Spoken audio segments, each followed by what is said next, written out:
And the award for the best comedy trilogy of the 80s and 90s goes to Bum Bum Bum Banana Nanam Da Na Na Na Na Na Dun, da, da, da, da, da. Hello, everyone. Welcome to the Buttery Show, where we are discussing the 30th anniversary of the one and only Naked Gun 33 1/3, the final insult. And yeah, and it is the third installment of the Naked Gun franchise, and we're finishing off Naked Gun month with that.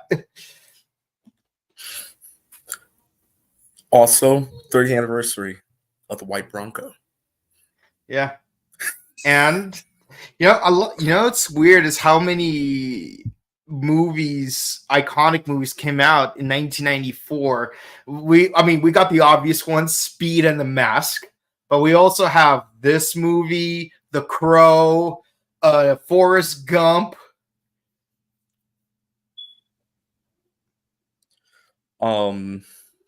Shawshank Redemption. Shawshank Redemption. Yeah.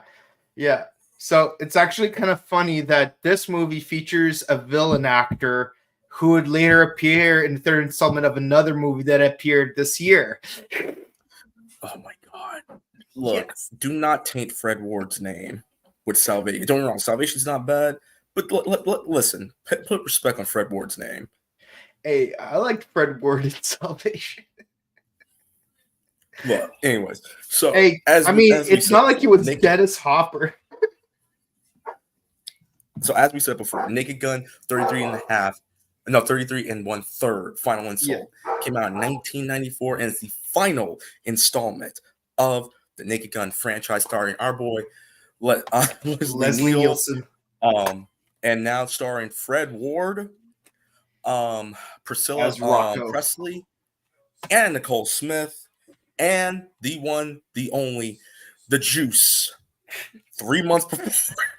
And a few months before all this happened, Orenthal James Simpson, who once again, not guilty. Or is he? Wait.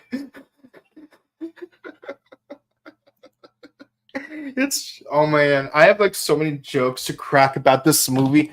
And like one thing I actually noticed as I watched through all three movies, like back to back, Nordberg becomes increasingly incompetent as the series goes on. So, you want to know who's non-competent? Ace. AC. He was. Yeah. No. It's 1994. I'm making it is the perfect year. 30 years later to make all these jokes. Yeah. Just in time, because this movie did come out in March of 1994. So, yeah, it's perfect. It's just perfect. But yeah, it's the third installment of the Naked Gun franchise, which spun off of the series Police Squad. It had a budget of $30 million and a box office of $132 million, which means it had a profit of over $100 million. Very impressive. Very well done. And of course, it's directed by Peter Segal, written by Pat Prod and David Zucker, who I'm pretty sure we've established has some very interesting points of views as we discussed in the previous movie. And yeah, it stars Leslie Nielsen, Priscilla Presley, George Kennedy, O.J. Simpson as the returning cast. And we got a character who we haven't seen since the first one coming back, Pahpshmir. When Pahpshmir pulled up, keep in mind, people, Mike and I watched this movie together right after Naked Gun 2's review. Yeah. And he's watched this movie way too many times. But I'm like, wait, that's Pahpshmir? The mustache. Oh, okay. I mean, you remember, I just remember him for that one scene. One scene. Well, two scenes, because if I recall, he was in the scene with all the, like in the opening of the first movie, where like all the terrorists are like discussing like how to take down America. Like he was in that scene. I'm, I which, remember that. which is weird because think about it, like in the long term of the series, that scene at the very beginning of the film is probably the only scene where Pahpshmir and Drebin are even in the same room. Beyond that, I'm wondering, does Frank even know that Pahpshmir even exists?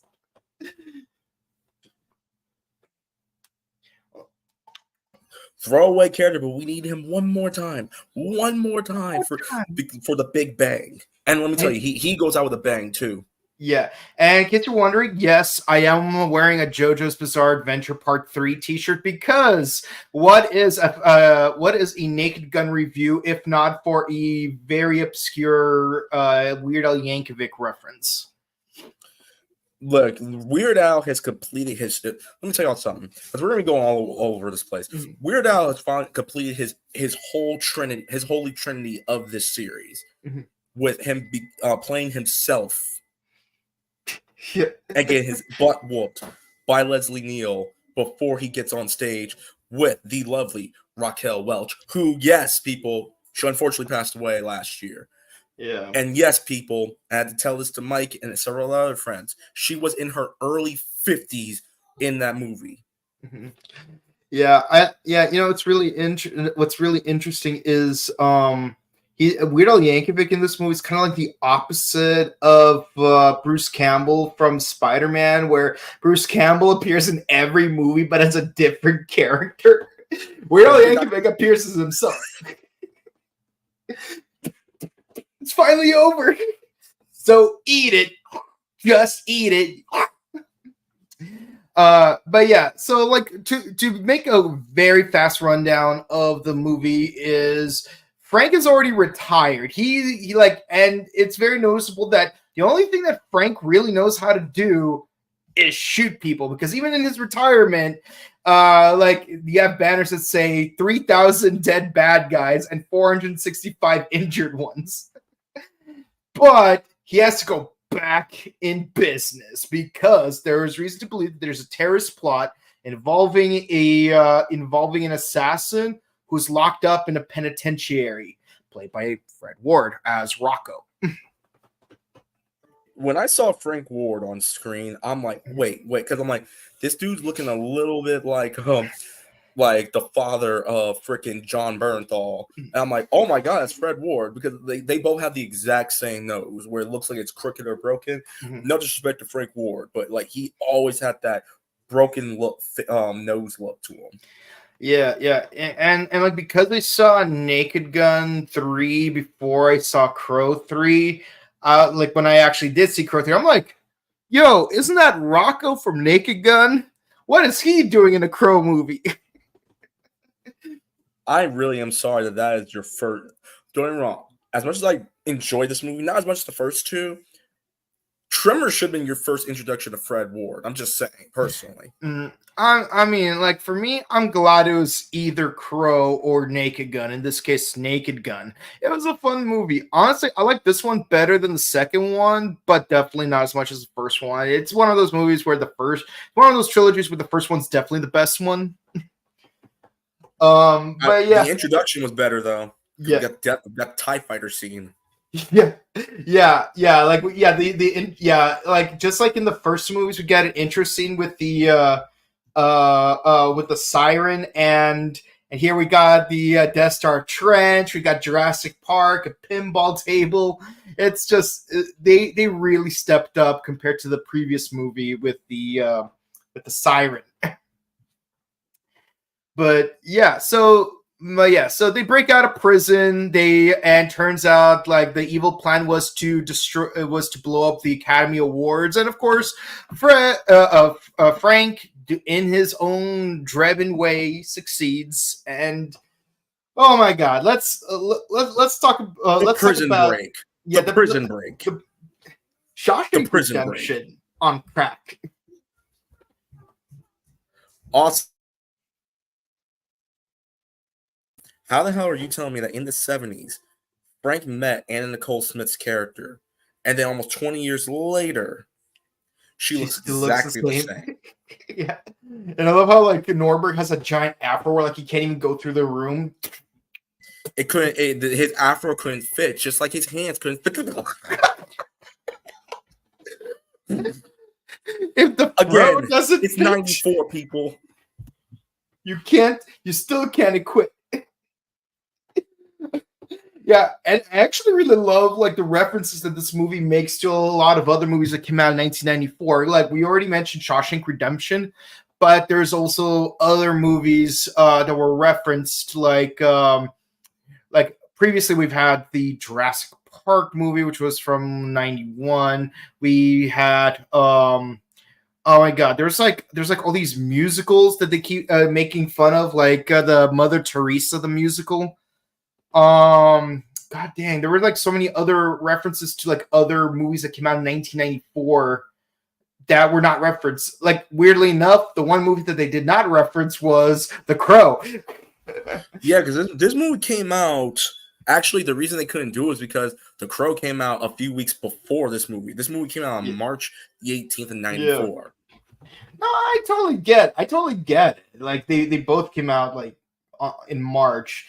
But it is kind of funny. Is like a little like if this movie waited just one more year, we could have even referenced The Mask. We could have referenced Speed. But did they reference Forrest Gump? I'm trying to remember.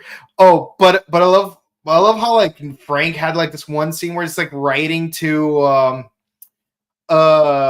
Jane, and he has like this backstory that never actually happened where it's like this his previous love, who's not Victoria, like runs up a hill and he accidentally like smacks her into the ocean to be eaten by sharks, Jaws, and he's like, oh, she probably ran away with some other lover, someone who could give her something that I could not.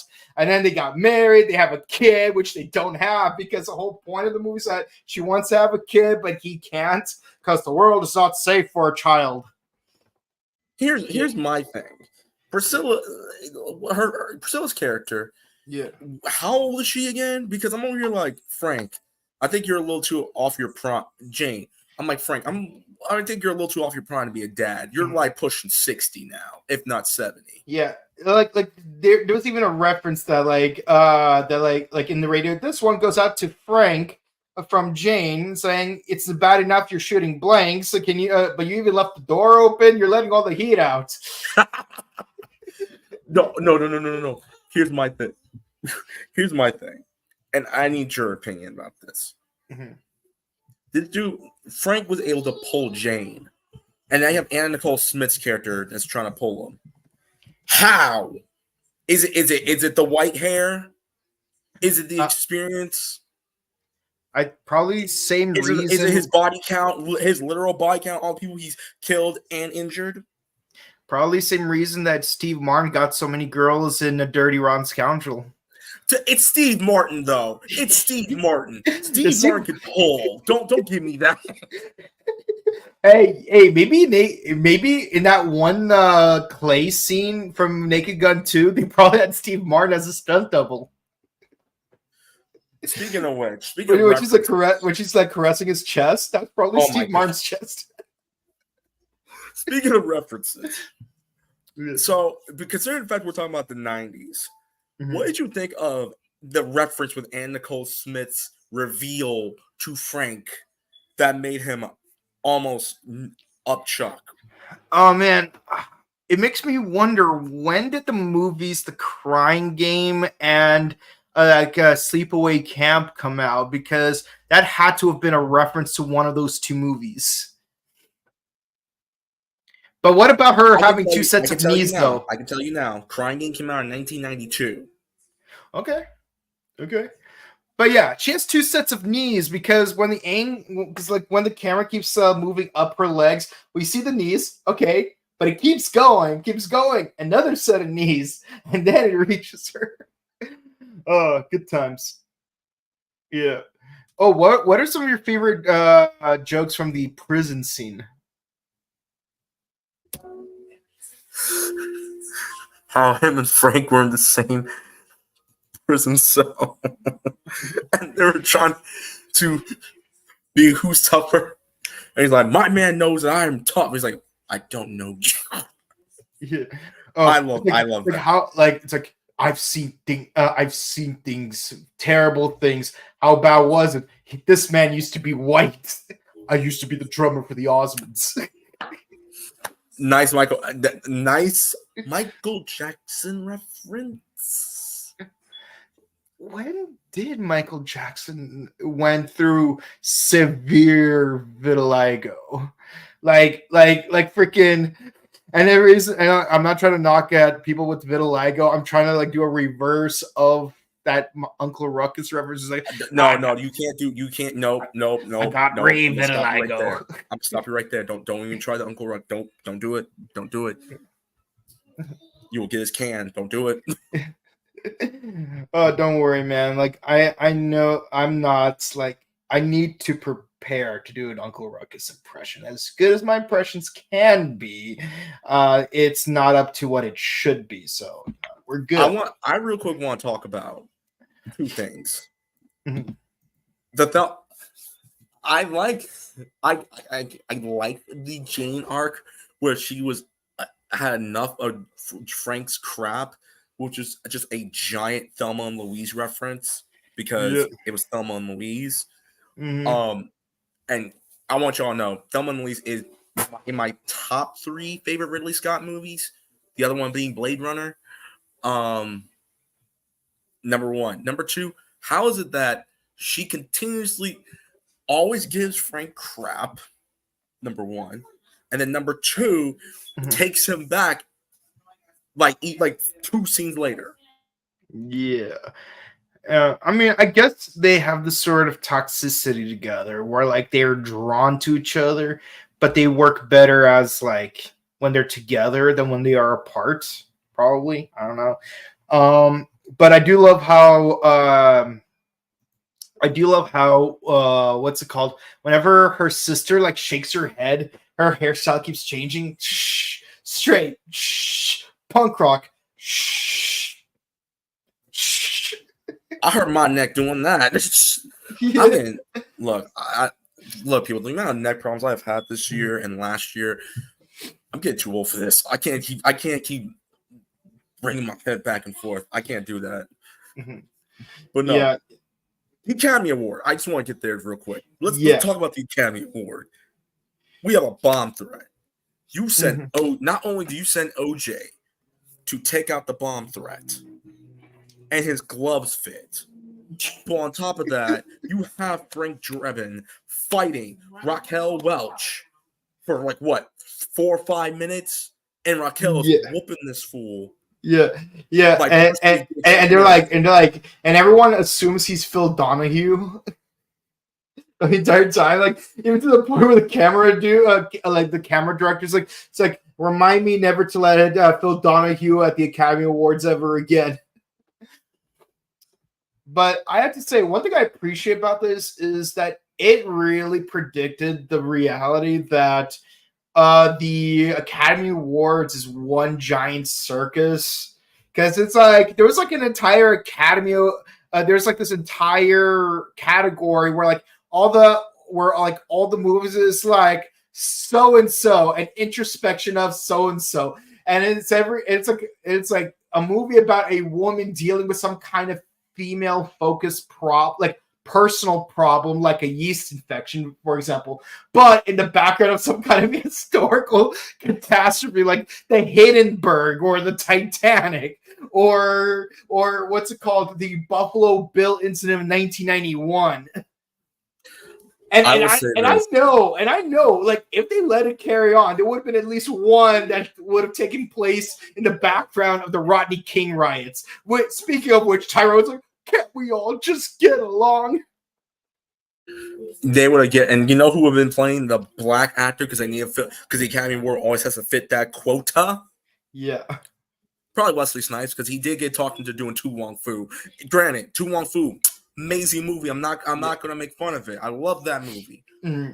But just for craps and giggles, Wesley would have probably played that part. Or Cuba Gooding Jr.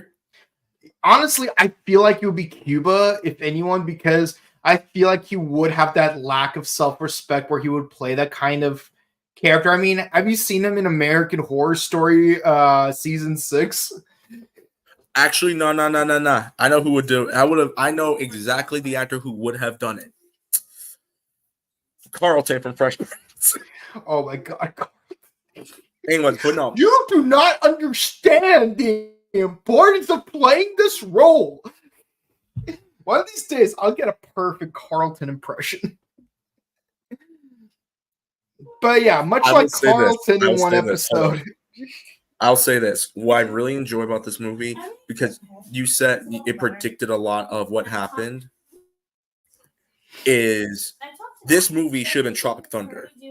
This movie is what helped propel Tropic Thunder to continue that joke, because Tropic Thunder is also the exact movie that told us how much of a circus show the Academy Award is. Not to disrespect the directors and the actors who won the awards, like my boy Denzel Washington, who won for Training Day. The issue's not with the actors, directors, writers. It's with the ceremony itself. Like, the ceremony itself is just really... It's a circus show. Yeah.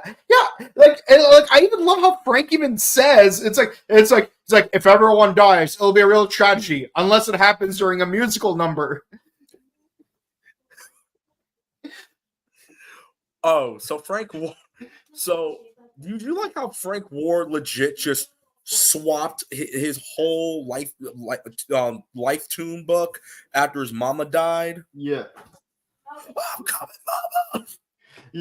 Yeah, and I love how it's like they're trying to do that gun exchange with the envelope and the gun, and then once they make the exchange, everyone's like, which is our boy Kent Brown's favorite meme. Shouts to our boy Kent Brown, but. What I did like is how Frank took another hostage. He's like, I'll kill her. He's like, who are you? Oh, and then Ed's like, it's like, that's it. If I'm going down. All right. No, and then they fought on the scalpel. Oh, yeah, on the scalpel. Got launched into the airplane that, what's his face from the first movie was? What was that fool's name? Pahpshmir was in? Yeah, Pahpshmir. Blowing up him and Pahpshmir. In a toilet seat, no less. That's a complete show, if you ask me. Oh, or the scene at the end of the movie when Jane's finally pregnant, she's about to deliver, and then once they show the baby, it's like, if the melanin level doesn't fit, OJ can't quit. Let me tell you something. The fact that he chased OJ because he thought Jane was the one smashing OJ and delivered her baby, and then ran chasing him, and then Jane and Frank's partner was like, "Hey, do you want to see the baby?" In the other room. Yeah. Man, it was the funniest thing ever. It's a perfect... And then he runs after, like, OJ, because, like, OJ is just, like, running off like a guilty man. He's, like, probably, like... There's probably, like, a white Bronco outside of the hospital. To be fair, he's a guilty man to begin with. He's a guilty man, like, 7 months later. No. Oh, which reminds me, Cuba Gooding Jr. He played OJ in American Crime Story. There we go. OJ was played by Cuba Gooding Jr. in American Crime Story. There we go. There's our connection to the joke we made earlier about Cuba Gooding Jr. There we go. If the role does fit, here's your paycheck. Mike, I hope you know we're both going to hell for this, because all the O.J. Simpson jokes we have made since the beginning of Naked Gun, there's like first class tickets to hell for both of us. Hey, at least we'll have gloves to fit in the rod. Yeah, or you know what else? You know what else we're gonna have? We're gonna have like a chastity trunks when we go into the shower. Like in case some dude drops a soap right in front of us, and it's like, okay, chastity trunks. I think we've hit the majority of the stuff. People like the way we're reviewing it. There's not a lot. Like there's a lot, but there's not a lot. If you know what I mean. Yeah. This movie is just like the other. It's two predecessors, point A, point B, and let's just face it, Frank somehow bubbles his way into succeeding. If Mhm. if we roll a d20 for every time Frank succeeds, either it's a critical hit or a critical failure to move the story forward. He's either going to hit on 20 or a 1. It doesn't Mhm. matter. Yeah. Yeah, and yeah, there were a lot of bangers of jokes, like when he was like eating that like escape plan in the form of spaghetti. Oh, and by the way, the drill sergeant from Full Metal Jacket was in that scene. And then when they escape, they end up in an inner city school where like everyone starts blasting at them, including the bookworms. Hold on. Did we talk about the opening when it was a reference to the Untouchables? No, we just skip straight to the opening sequence, but let's go into that really fast. Real quick, the Untouchable scene. So for anyone who wants to know, the Untouchables is one of my favorite Brian De Palma movies. And there's a specific scene where Kevin Costner and Eddie Garcia are taking out Al Capone's thugs while protecting this baby and its stroller while it's going down the Union Square stairs in Chicago, and they're shotgunning. There's like double XP shotgunning all Capone's dudes. They did the exact same thing here, but OJ, Frank, and his partner are making sure all these babies are safe. OJ, being the is even dancing with one of the babies like it's a freaking football. He might as well be doing the cold cuts dance. Get some cold cuts. Get some cold cuts. Woo. I can't scream right now, people. My allergies suck, and I lost my voice. So this is why I sound almost kind of like Robert Pattinson from the Batman. Well, at least you don't sound like Christian Bale from Dark Knight Rises. I'm vengeance. I am the night.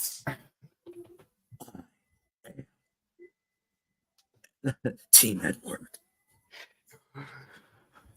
Team Jacob all the way. You're not a real Batman if you're not Team Jacob. You know what? Shut up. All right. Let's get real quick. Let's get to our overall scores. And what did you even find this? Mike, you've seen this movie way too much than I have. I watched this now 3 times. Final score. And what's one thing that you wait? What's did you say you just watched it 33 and a third amount of times? Shut up. Go ahead. Yeah, no, I like this movie. Again, it's not as good as the first one, but I definitely liked it more than the second one because, again, like as someone who grew up on movies that came out in 1994, I just loved it. Like every joke was a banger, and yeah, this movie was a lot more straightforward compared to the previous 2 films, and there's a lot of very noticeable changes in the way the movie was shot compared to the first one because there were like very specific shots and transitions that were noticeably more 90s as opposed to the first film, which are more 80s in their transitions. And like there's even like special effects and montages that we didn't see. Yeah, like even the first movie didn't even have any montages except for the baseball thing. So like that's actually kind of an interesting thing to note. Like when you watch all the movies together, yeah, I would have to say Fred Ward, fantastic villain. Definitely got a few laughs out of it. It's kind of weird how like Anna Nicole Smith just does not recognize Frank from that one shootout. She didn't recognize him from the hospital, and she did not even recognize him in the cabin. It's like, but somehow like he's got all that riz. What? And yes, all the humor making fun of the Oscars is just perfect because I'm gonna be honest, the way the Oscars have been in the last, I'd say, 15 years. It's been a circus, man. It's been an absolute circus. I'm glad that we are retroactively getting to make fun of it, especially the obscenity that is that one musical about Mother Teresa. Like they even ripped off the soundtrack from what's it called? Beauty and the Beast, where it goes like it's clearly Be Our Guest. But yeah, no, it was fun. It's a great ending for a fantastic trilogy. So I'm gonna give it like an 8.5 out of 10. I really thought you were going to say 8 and a third. Ha ha ha. 8.88. I'll say this. I'll agree with you on that. I find that the first movie and the second movie were honestly the strongest. I know you said you prefer this movie or the second one. I still prefer the second one over this one. Mm-hmm. Obviously, we know the jokes are dated. This is 1994. I'm not gonna go. I'm not gonna harp on the jokes. The jokes, when they hit, they hit. When they fell flat, you know they fell flat. Mm-hmm. I love Fred Ward. I think anything Fred Ward does going forward, because unfortunately the man passed away about back in 2022. Anything this man does, I think, whether it's good or bad, it will be gold when he's on it. Leslie Neal, I really feel bad for myself not watching a lot of his movies up until recently, like Airplane and all the Naked Gun movies, because he is a very, very funny dude. Again, despite all my OJ jokes, OJ played Northrop pretty damn well. I'm not gonna make any more jokes. I'll just say he went faster than the Bronco. I'll leave it at that. And obviously, Anna Nicole Smith. Rest in peace, Anna Nicole. She played her role perfectly. The whole ditzy chick with assets we all know that would make Frank go crazy and make him remember before she remembers him. Yeah. She played her role well.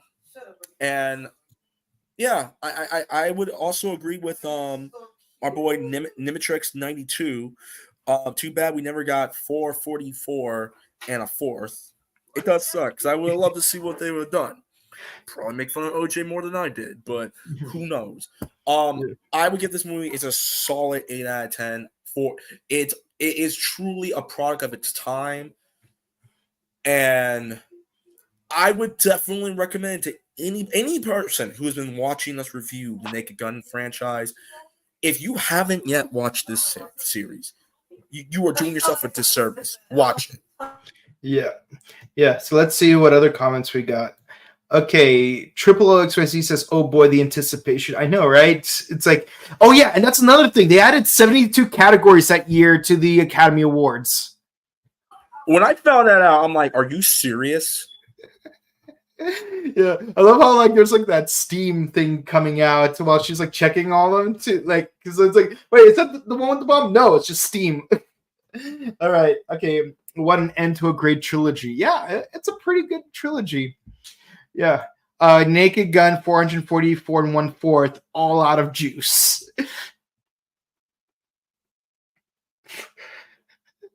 No comments. Okay, that's it for the comments, guys. So thank you guys so much for watching Naked Gun Month. We hope you guys enjoyed 30 years of 33 and 1/3, and you know, us making fun of OJ in that time.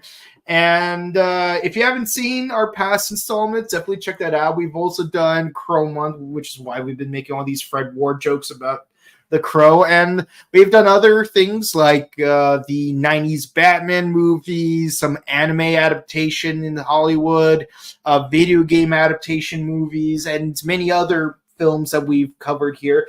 And we still have a lot of movies yet to come, so definitely comment, like, and subscribe to us, and ding the bell icon so that you can stay notified for all of our future movie reviews that we're going to be doing throughout this year. And also check out our sister channel, the Morphin Network, where we cover all things tokusatsu, from Ultraman to Kamen Rider to Super Sentai. In fact, tomorrow we're doing Kamen Rider Kiva episodes 17 through 20, so definitely stick around for that. And yeah, if you want to check out our personal content, Leonard, where can the ladies and gentlemen find you? Well, first of all, don't be saying my government name out like that. Number one. Number two, y'all can follow me on Twitter, Instagram, the Rex underscore. What? Are we even calling it Twitter no more? It's just called X. The address still says twitter.com. Okay, fine. You know what? Find me on X and Instagram at the Rex underscore Fox. We've been having a good time talking about X-Men 97 on Twitter, or on X. We've been having a good discussion about X-Men 97, and further projects that hopefully Sony doesn't kill because of Madam Web. And find me on twitch.tv/RecklessFox. Mike, where can people find you? And you can find me on Instagram at Boken_Kabuto and on Twitch at twitch.tv/BokenKabuto. And with all that said, guys, thank you guys so much for watching. Please be sure to stay safe, stay hydrated, update emergency kids, hug your loved ones, and if you're celebrating Easter, happy Easter, everyone. Bye. The White Brown go get it!